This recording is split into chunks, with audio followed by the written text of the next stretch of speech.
নমস্কার, এনকেটিভি বাংলা ডিজিটালে আপনাদের সঙ্গে রয়েছে আমি কুন্তল। কেন হঠাৎ কেন্দ্রীয় অর্থমন্ত্রী নির্মলা সীতারামন ইউপিআই এর আগের আইনে সংশোধনী আনলেন জানিয়ে বিতর্ক শুরু হলো।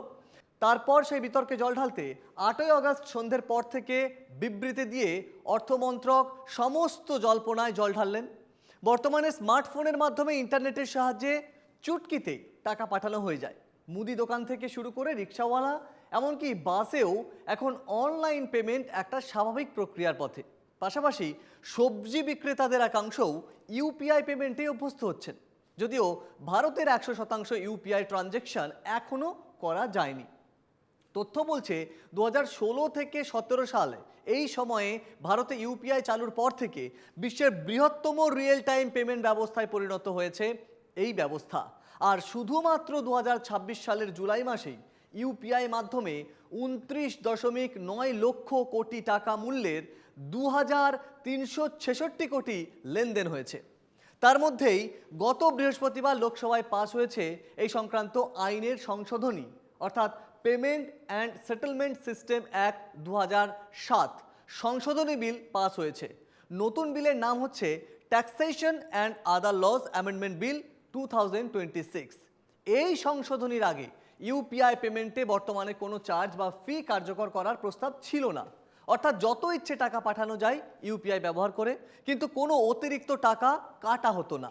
যিনি পাঠাচ্ছেন কিংবা যার কাছে টাকা যাচ্ছে কাউকে অতিরিক্ত টাকা দিতে হয় না।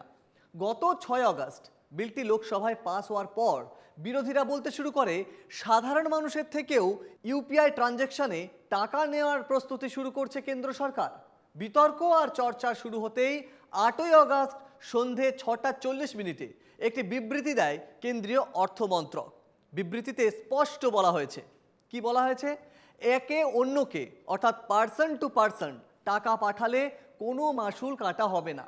শুধুমাত্র নির্দিষ্ট কিছু মার্চেন্ট অর্থাৎ ব্যবসায়িক লেনদেনের ক্ষেত্রেই টাকা কাটা হতে পারে, তাও কোনো অবস্থাতেই যিনি টাকা পাঠাচ্ছেন তার কাছ থেকে মাসুল কাটা হবে না। যদিও নির্মলা সীতারামন বা অর্থমন্ত্রক থেকে স্পষ্ট করা হয়েছে যে ছোটোখাটো মার্চেন্টদের থেকে এখনই টাকা কাটার বিষয়টি ভাবাও হয়নি।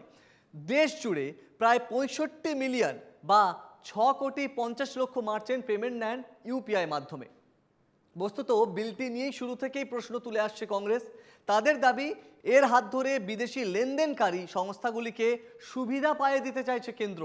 এই বিতর্কের মাঝে এবার নিজেদের অবস্থান জানালো কেন্দ্র। কেন্দ্রের বিবৃতিতে ছোট ব্যবসায়ীদের প্রতিও আশ্বাস রয়েছে, তাদের ট্রানজ্যাকশানে টাকা কাটা হবে না, তবে এই বিষয়ে সুনির্দিষ্ট কোনো বিবরণ নেই। তবে ভবিষ্যতে যে টাকা কাটার ব্যবস্থা রাখা হয়েছে বিলে তার উল্লেখ রয়েছে বিবৃতিতে। বলা হয়েছে নামমাত্র এমডিআর বা মার্চেন্ট ডিসকাউন্ট রেট মাসুল চালু করা হবে। কিভাবে টাকা কাটা হবে? অর্থমন্ত্রকের বিবৃতিতে বলা হয়েছে কেবল নির্দিষ্ট সীমার উপরের কিছু লেনদেনের ক্ষেত্রে প্রযোজ্য হবে অতিরিক্ত চার্জ, এবং সেই হার হবে নামমাত্র, যা ওই ডেবিট বা ক্রেডিট কার্ডের এমডিআর এর তুলনায় অনেকটাই কম, এমনটাই বিবৃতি দিয়ে জানিয়েছে অর্থমন্ত্রক।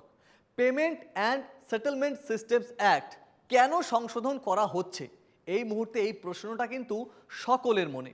এই সংশোধনীটি ইউপিআই এর দীর্ঘমেয়াদী স্থায়িত্ব, প্রযুক্তিগত অগ্রগতি এবং কোনো রকম ঝুঁকি এড়াতে এই পদক্ষেপ বলে দাবি করছে অর্থমন্ত্রক।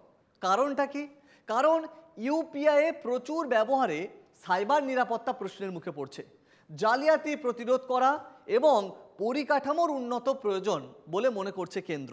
পাশাপাশি আরও বেশি কোম্পানিকে তাদের কাজকর্ম এগিয়ে নিয়ে যেতে উৎসাহ দেওয়াও নাকি উদ্দেশ্য কেন্দ্রের।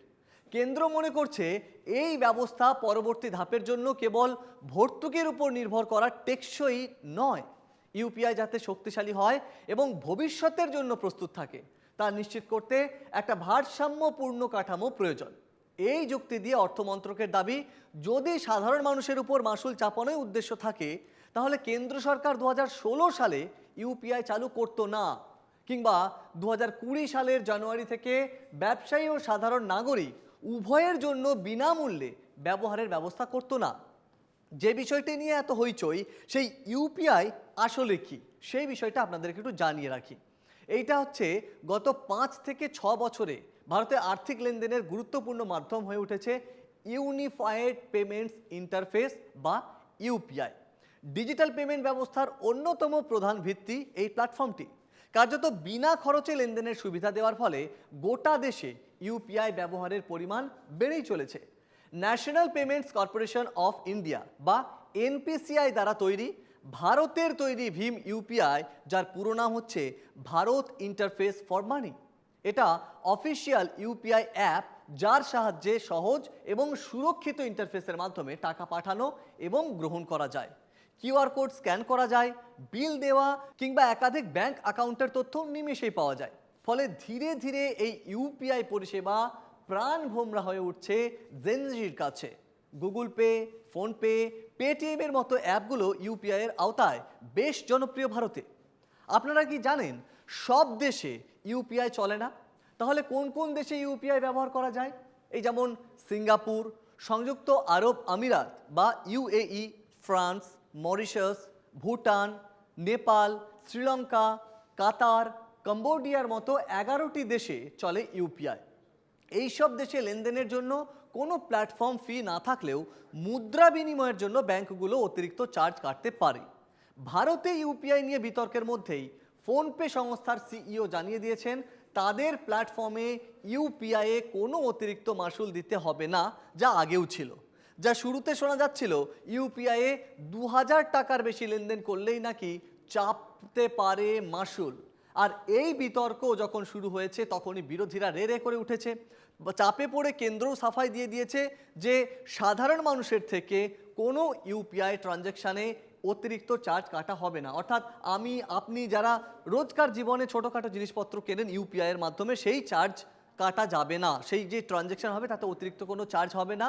এবং ছোটোখাটো ব্যবসায়ী যারা ট্রানজ্যাকশান করেন, মানে আমরা যারা মুদি দোকানে গিয়ে হয়তো মার্চেন্ট অ্যাকাউন্টে টাকাটা দিচ্ছি ইউপিআইয়ের মাধ্যমে, তাতে ব্যবসায়ীর থেকেও কোনো অতিরিক্ত চার্জ কাটা হবে না, এটা পরিষ্কার বলে দেওয়া হয়েছে। অর্থাৎ বিল পাস হওয়ার পরেও এরপরে ভবিষ্যতে যে এর একটা ট্রানজ্যাকশান ফি ভবিষ্যতে হতে পারে সেই রকম পরিস্থিতি কিন্তু রাখা হয়েছে নতুন এই বিলে।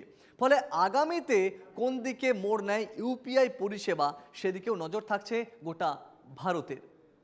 আমাদের এই ভিডিও কেমন লাগছে তা অবশ্যই জানান আমাদের কমেন্টে। পাশাপাশি চোখ রাখুন এনকেটিভি বাংলার ডিজিটাল ওয়েব পোর্টাল, ইউটিউব এবং ফেসবুকে।